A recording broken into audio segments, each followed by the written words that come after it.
Number 1. Robert was last seen on June 7, 2000 at approximately 7 p.m. in his hometown of Santa Fe, New Mexico. He was walking to his friend's home in the 2900 block of Belema Drive at the time, which was 3 blocks from Robert's family's residence. He never arrived and has not been heard from again. Robert's family attempted to locate him by themselves for several hours after he was last seen. They summoned law enforcement after 8 hours. Authorities searched Robert's family's residence, their vehicles and their yard, and tested the family's couch in an attempt to uncover evidence relating to his case, but nothing was found. Authorities have said that they believe Robert knew his possible abductors or that the individuals involved may have known him. Police are still searching for a man they say was in the neighborhood the week of Robert's disappearance. The man was riding a bicycle and had long hair tinged with gray. Police believe he may be a witness to whatever happened to Robert and they would like to question him. The individual has never been identified or located. Robert's older brother, Ronnie Romero, failed 3 polygraph exams about his brother's case. A photograph of Ronnie is posted with this case summary. He was 22 years old at the time of Robert went missing. Investigators felt he behaved oddly in the days following Robert's disappearance. He stayed in his room alone and slept late, while the rest of the family participated in the search effort. He told police he had taken Robert to a park to play football on the morning of June 7, but authorities later proved he had been at a party late the night before and then slept all that morning. 10 days after Robert's disappearance, a female acquaintance of Ronnie contacted the police and said he'd confessed to her that he'd caused Robert's death and hid the child's body. Ronnie allegedly said he had hidden his brother's body very well and no one would ever find it. The woman's story has not been verified. About a month after Robert's disappearance, Ronnie was interviewed by police and asked them about the penalties for manslaughter. He asked how much time the perpetrator would get if Robert had been killed accidentally. 5 weeks after Robert went missing, Ronnie accused his girlfriend in Robert's case. He called 911 and said the girlfriend confessed to running Robert over with her car and putting the body in a dumpster. He demanded the police come and arrest his girlfriend. When authorities arrived at the residence, Ronnie's girlfriend was deep asleep. They woke her up and asked about the confession, and she said there had been no confession and she didn't know what they were talking about. At the police station later, Ronnie related the alleged confession in detail. He identified the exact place where he said Robert had been hit and even described his brother's injuries. Both parties agreed to take a polygraph, but Ronnie's girlfriend changed her mind and Ronnie failed his test. Investigators don't believe Ronnie's girlfriend killed the child as he said, but they think she knows more than she's disclosed about Robert's disappearance. The woman, who has not been publicly identified, now lives outside New Mexico and works in law enforcement. Robert's loved ones have stated that they felt they were harassed by law enforcement officials, particularly after Robert's initial disappearance. Some members of his family filed a lawsuit against the city of Santa Fe and its police department, alleging that their initial mishandling of the child's case may have resulted in his death. The family requested access to the police department's files on the case for their lawsuit, but a judge prohibited them from seeing the files because the investigation is still ongoing. In late 2005, Robert's mother, Evelyn Romero, told reporters that authorities were seeking an indictment against Ronnie in Robert's disappearance.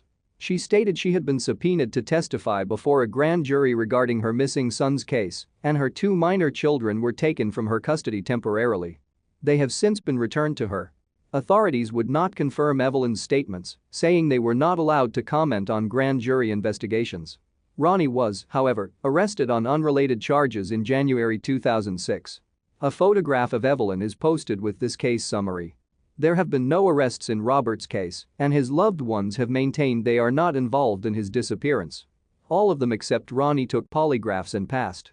Robert's father died in October 2002. Ronnie died unexpectedly in a Santa Fe jail in 2008, apparently of a drug overdose. He was 30 years old. Robert's case is still under investigation. Investigators believe he is dead and his body is somewhere in the Santa Fe area, possibly in the Caja del Rio landfill. He has no history of running away from home. His case is being investigated as a homicide. Number 2. Young was last seen in Jonestown, Mississippi on July 23, 1990. He lived and worked on the Alcorn Russell farm. He left home during the night, driving his dark blue 1976 Ford Maverick with a white top, a yellow driver's side fender, and the Mississippi license plate number 1DBP 974. He has never been heard from again. Witnesses reported having seen Young driving out of Jonestown with a 17-year-old girl, an acquaintance of his, in his car. When questioned on August 7, she said she'd robbed Young and beat him to death outside the Silver Saver grocery store in Tutwiler, Mississippi on August 1, a week after he was last seen. She implicated a 15-year-old Tutwiler boy as her accomplice. Both teens were arrested and held for Young's murder, but there was little evidence to support their statements, and police could not find his body or his car. They brought a helicopter into the search and dragged the Hobson Bayou along U.S. Highway 49, all without result. On August 24, over a month after his disappearance, Young's car was found near Friars Point, Mississippi, about 50 yards from the Mississippi River. The grass had grown up around and even into the vehicle, indicating it had been parked there for a long time. There was no sign of him at the scene. A few days later, police found Young's shoes, car keys and pants. Without Young's body, there was no case against the teenage suspects, in spite of the girl's confession, and they were released. Young's disappearance remains unsolved. Number 3. Marcos was last seen in San Juan, Puerto Rico on December 15, 1984. A member of the House of Prayer for All People abandoned him outside a Catholic church, possibly in the Santurce district. The House of Prayer for All People was a cult-type religious group that operated under a system of collectivism and Old Testament-style beliefs, including adhering to a kosher diet and wearing full-length robes and head coverings. It started in Zebulon, Georgia, then moved to Micanopy, Florida, and was led by Anna Elizabeth Young, who changed her name from Anna Davidson. She and her husband Jonah Young, formerly Robert Davidson, founded the group in the mid-1980s. A photo of Anna is posted with this case summary. At its largest, the group comprised 24 members. They would take new names upon joining. Anna was cruel to the other members, particularly after her husband died in 1988. She forced members to turn over all their savings, separated parents from their children, and frequently starved, humiliated, beat and tortured the members, especially children, for their sins. Each beating took 33 lashes with a whip, the same number Christ had received before the crucifixion. In 1984, Anna ordered a member of the cult to abandon Marcos in Puerto Rico because he was full of the devil. In 1992, she bathed a 12-year-old child in bleach, causing severe burns, then left her tied to a bed, which exacerbated her injuries. The victim had permanent scarring. After the girl's parents found her and took her to a hospital, Anna was convicted of child abuse. Before she could be sentenced, she went on the run with Joy, her youngest daughter, who was still a child at the time. The cult dissolved in her absence. In 2000, Anna was located in Alton, Illinois and sent to jail, where she served 6 months for the child abuse charge. After her release, she settled in Cobb County, Georgia, and kept a low profile for 15 years. In 2017, Joy accused her mother of having killed a toddler she knew as Moses Young, who had been a member of the House of Prayer for All People. She went to the police, who were able to identify the boy as Eamon Harper. He was about 2 years old at the time. Other former cult members supported Joy's story, stating that in 1988 or 1989, Anna had beaten and starved the boy over an extended time period until he was found dead inside her closet. His body has not been found. Witnesses report that Anna put it in a large straw hamper and burned the hamper in a fire. She told other cult members that she had given the child away to be raised by monks. Anna was charged with Eamon's murder in December 2017. Investigators believe she may have killed other children as well. One man who was in the cult as a child said Anna forced other cult members to beat and torture his 2-year-old sister, who subsequently died. At the time, her death was classified as natural, but it is being re-investigated. Anna's stepdaughter, Catherine Davidson, disappeared in 1973 at the age of 6 and was never found. Joy, who had not yet been born in 1973, told police she heard from her older sister that Anna bound and gagged Catherine and placed her in a closet in the family's home in Chicago. The other children heard scratching coming from the closet all night long, then the noises stopped. When Joy's sister looked in the closet, she saw her sister lying in a fetal position, dead. Robert Davidson Jonah Young died without being charged with any crimes, and no one has been charged in Catherine or Marcos's disappearances, but they are being investigated. Marcos's ultimate fate is unknown. Florida police are handling his case. Number 4. Taylor and her boyfriend, 39-year-old Richard Ablamski, left Virginia Beach, Virginia on September 3, 1994, en route to Fairfax, Virginia. Ablamski was a married father of 2 young children, and he had been having an affair with Taylor with about 9 years. He paid her expenses and took her on vacations all over the country and to the Bahamas. His wife was aware of the affair. Ablamski lived in New Milford, New Jersey, and had worked as an engineer for Frederick R. Harris Incorporated since 1989. Part of his job involved consulting with the New York Port Authority on rail projects. Taylor was born in Brooklyn, New York, and later lived in Queens. She is divorced and has 3 children. By July 1994, she had grown tired of Ablamski's refusal to leave his wife and moved to Virginia with her 5-year-old granddaughter for a new start. Ablamski drove there every weekend to see her. In early September 1994, Ablamski told Taylor he was getting a divorce and his company was transferring him to the Washington, D.C. area. He had, in fact, been fired on September 2 for poor work habits and bizarre behavior. He and Taylor checked into a Marriott Residence Inn in Tysons Corner, Virginia on September 9. A friend of Taylor's was caring for her granddaughter. Ablamski bought a gun, and later Taylor called her mother on September 10 and said they'd spent the day practicing at the firing range. This is the last time anyone heard from her. Later, Ablamski called Taylor's mother and said she'd simply left him, taking a taxi away from the hotel. Ablamski checked out of the hotel room alone that same day. He told hotel staff he was leaving, but his wife was staying. On September 12, he called Taylor's granddaughter's babysitter to say he was back in New Jersey and that Taylor had left him. She told him to return to Virginia, pick up Taylor's granddaughter and take her to Taylor's mother's home in Brooklyn.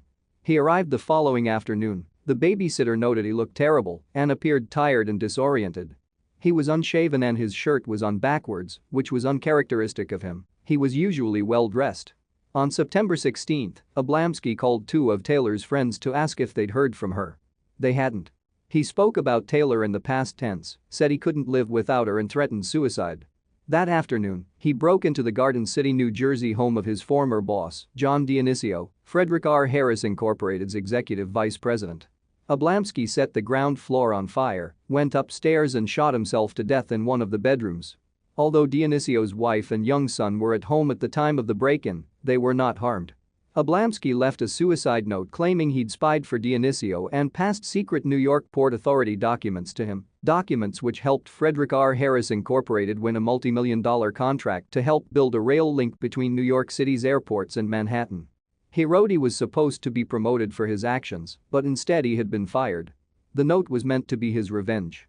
Ablamski also wrote he had secretly recorded conversations with Dionisio about the stolen information. Taylor could not be located after Ablamski's death. When authorities checked the couple's hotel room on September 17, they found the mattress and walls covered in blood and the bedclothes missing. The staff hadn't cleaned the room because they thought Taylor was still staying there. There was also blood in the interior and trunk of Ablamski's Pontiac Grand Am. Ablamski's actions sparked a corruption investigation by the Manhattan District Attorney's Office that lasted nearly a year.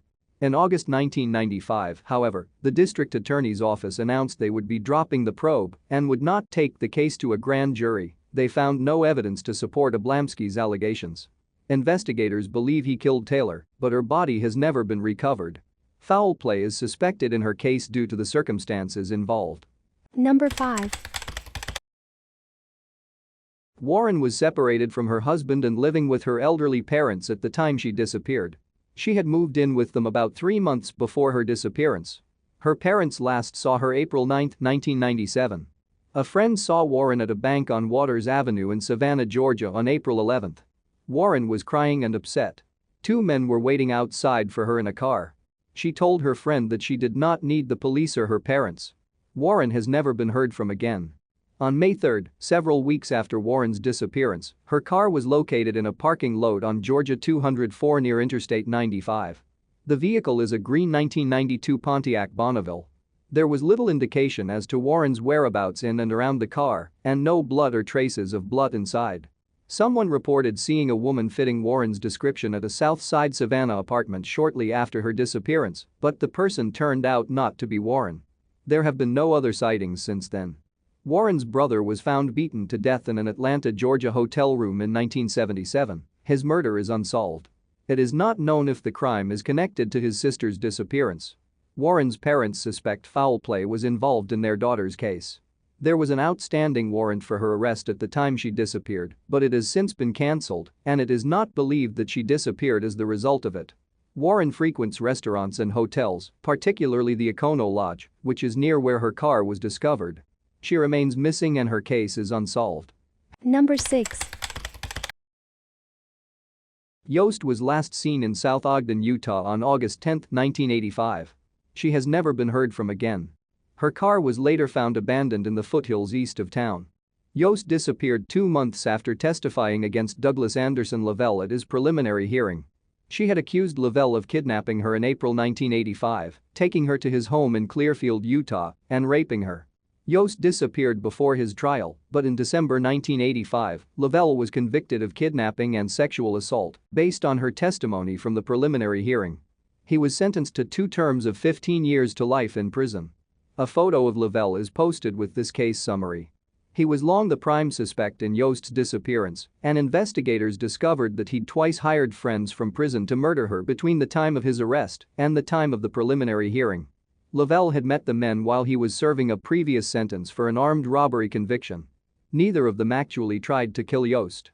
For years, investigators lacked the evidence to charge him in her disappearance until his wife agreed to wear a wire when she went to visit him in prison in 1991 and 1992.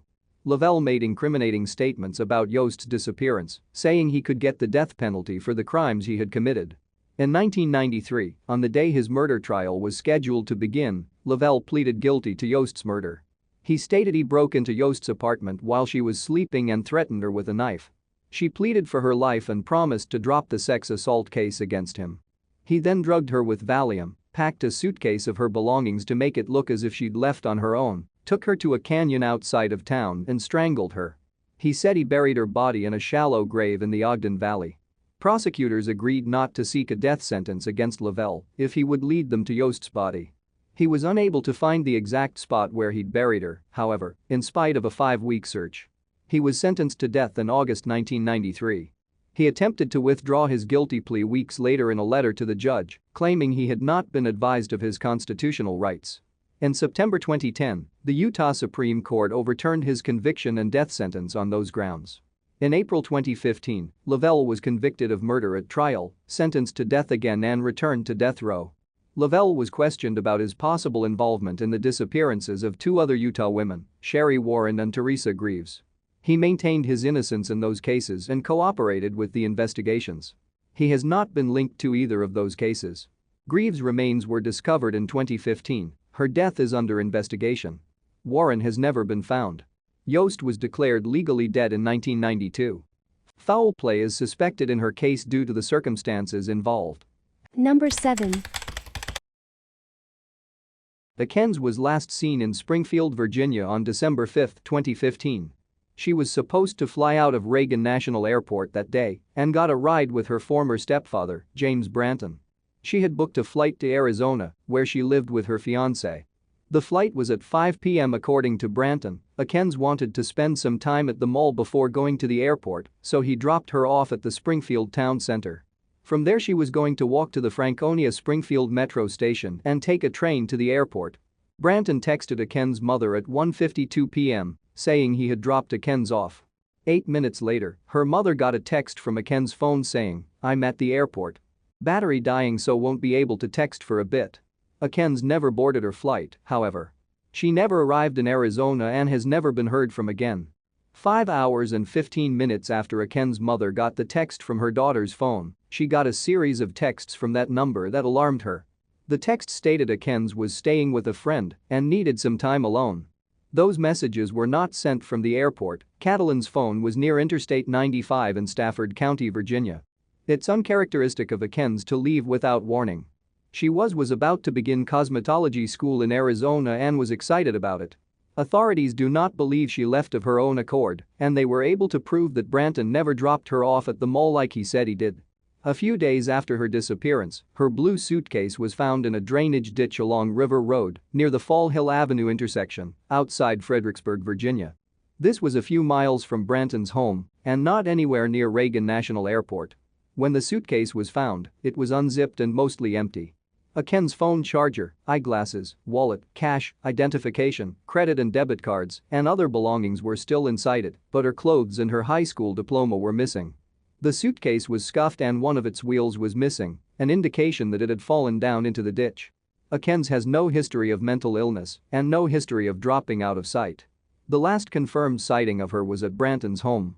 He refused to cooperate with the police in her case, would not let them look at his phone, and would not take a polygraph test.